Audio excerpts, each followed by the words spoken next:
ప్రభువు మీతో ఉందురుగాక.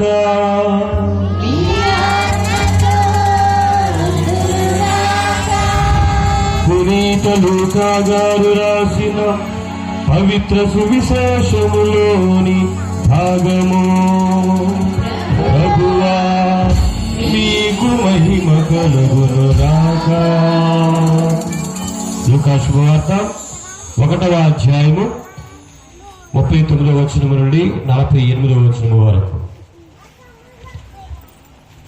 లూకా శుభవార్త 1వ అధ్యాయము 39వ వచనం నుండి 46వ వచనం వరకు.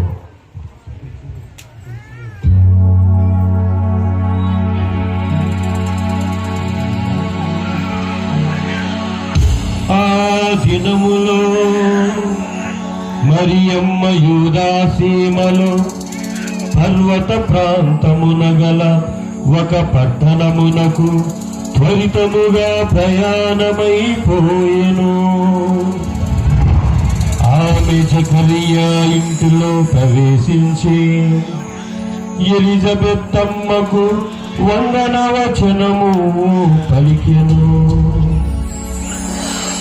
ఆ శుభవచనములు ఎలిజబెత్తమ్మ చెవిన పడగనే ఆమె గర్భమందలి శిశువు గొంతులు వేసెను. ఆమె పవిత్రాత్మచే పరిపూర్ణురాలాయెను.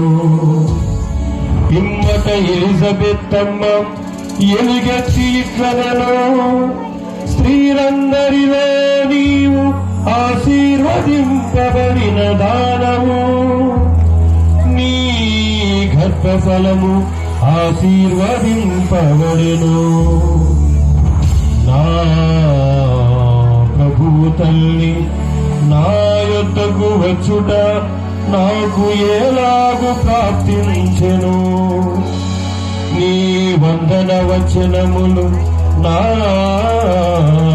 చెవిని పొసౌకగని నా గర్భమందలి శిశువు ఆనందముతో గంతులు వేసెను.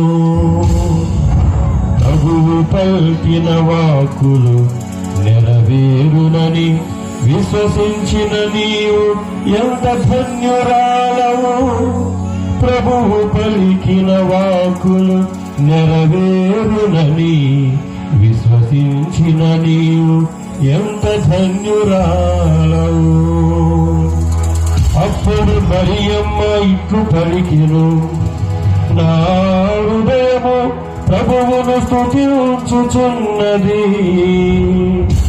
నా రక్షకుడగు దేవుని యందు నాయాత్మ ఆనందించుచున్నది. ఏలయనా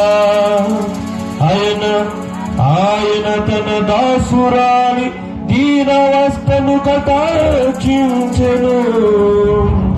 ఇక నుండి తరతరముల వారు నన్ను ధన్యురాలని పిలిచెదరు.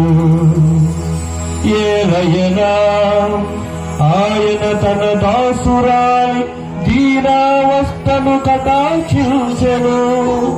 ఇక నుండి తరతరముల వారు నన్ను ధన్యురాలని పిలిచెదరు.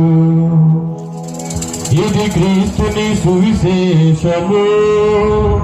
క్రీస్తువా మీకు స్తుతి కలుగునుగాక.